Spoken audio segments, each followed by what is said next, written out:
My most humble pranams at the lotus feet of our beloved Lord Bhagavan Sri Satya Sai Baba. Sai Ram to all. As already mentioned before, in 1983, my son was taken in Swami's primary school, and I used to come very often, almost every month, to visit him because he was very homesick. And it was also an opportunity for me to come and stay for a week or two and also have Bhagwan's beautiful darshan. So this was going on for the whole of 1983 and 84. At this time, my husband was involved in a business, selling surgical products. This was the time when this disposable needles and, surgical products had come on the market. He had a partner, and together they had started this business. They would supply to all the hospitals, and it was doing well for some time. But then later on, we found out that this partner was siphoning off money, and most of the profit he was taking. My husband had also taken a bank loan to start this business. So slowly, we found out that we were not receiving any money, and the whole business went into a loss. My husband also had to pay a huge amount to clear the loan in the bank, and we really were in a desperate situation. This was in 1984, and as usual, when anything goes wrong in our lives, as all side devotees, our first thought is to come to Swami and ask for a solution, for Swami's guidance. So we came here in November 1984, and we stayed here for many days. Every day we had beautiful darshans, the birthday celebrations were going on, but Swami never spoke to us or gave us an interview. This was very unusual because over the years, every time we were in difficulty, Swami had guided us, given us interview and blessed us with a solution. So we stayed on, and we even stayed in December. The situation got very bad because my leave was running out and my husband was running out of money, and we were sort of desperate, why isn't Swami talking to us? And slowly I started to introspect. I started to ask Swami, did we do something wrong? Are you angry with us? Please tell us and correct us so that we may not do the same mistake again. I kept asking for a reason why Swami wasn't giving us an interview. So that night before I went to sleep, I prayed to Swami and he said, Swami, please talk to us. We are in a very bad, critical situation, and we really need you to call us for an interview and tell us what to do. So when I woke up, I had a good feeling, and I thought, yes, today Swami is going to call us for an interview. So I took a bath and, put on my silk sari and had my bag prepared with a photo for Swami to sign and flowers for Swami, the usual paraphernalia. In those days, when we were called for interview, we were allowed to take all these things. There were no such security measures which prevented people from taking anything inside the mandir grounds. So I went for darshan, and as expected, I got line number 1, and I was sitting there all prepared that Swami would come and speak to me. Swami came down for darshan, and when he came close to me, he had a stern look on his face. And then he looked at me and he said, line, he said. So I thought he was asking, where is my husband? And I pointed over to the gent side. And Swami said very sternly, no, line vechirke. And I understood, my husband had a huge mustache at that time, almost like a cop's mustache. And this was very common in Kerala. Most of the men had mustaches. Only Swami devotees, knowing Swami, would be clean shaven when they came to see Swami. So Swami continued then. He said, Vakarteke mudiyada evada peshardu. In Tamil, which is not a language very familiar to me, but I understood.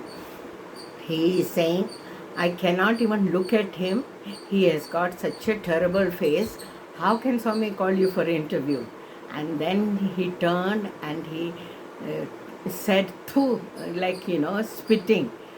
I was in complete shock, shattered, and immediately I burst into tears. And Swami just walked away and gave his darshan. As soon as darshan was over, when I met my husband at the canteen, I told him this is what happened. Swami is very angry that you have this monstrosity on your face. Kindly take it off. I'm sure Swami will call us for interview. My husband immediately said, yeah, today he is talking about my mush. Tomorrow he will talk about my smoking. My husband was an avid smoker and he had no intention of giving up his bad habit. So we went home and he got rid of his mustache, and around 10 o'clock, normally Swami would sometimes go out in the car and people would be loitering around in the road waiting to see if they could have one more darshan of Swami.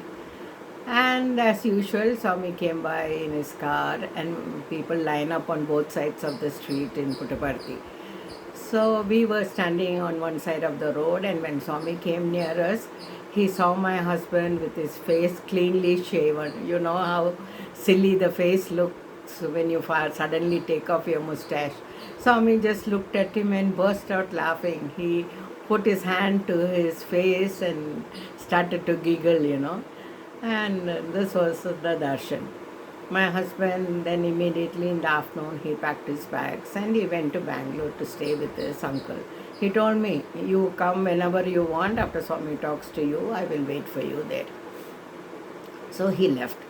The next day morning I was in darshan and I had a front row seat, and Swami came near me and he said, husband ekkada?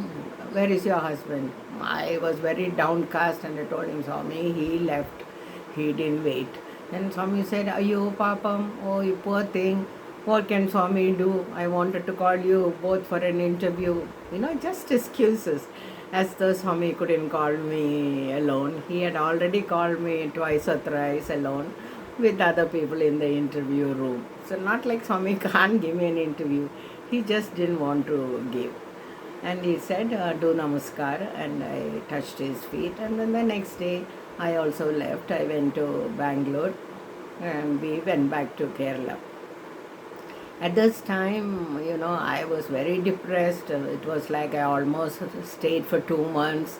But I had to come back home because my leave was over and Swami had not solved our problem. He had not given us a solution and our business was down the drain. And on top of it all, I could not stay for New Year, which was just a few days away. Devotees have a habit of coming to Swami for the New Year darshan because they pray and hope that Swami will bless them with a wonderful year. So I was at home, and on 31st night, when I went to bed, I had this most incredible dream of Swami. Swami is standing in front of me and I am doing Pad Namaskar, and suddenly Swami changes into Krishna.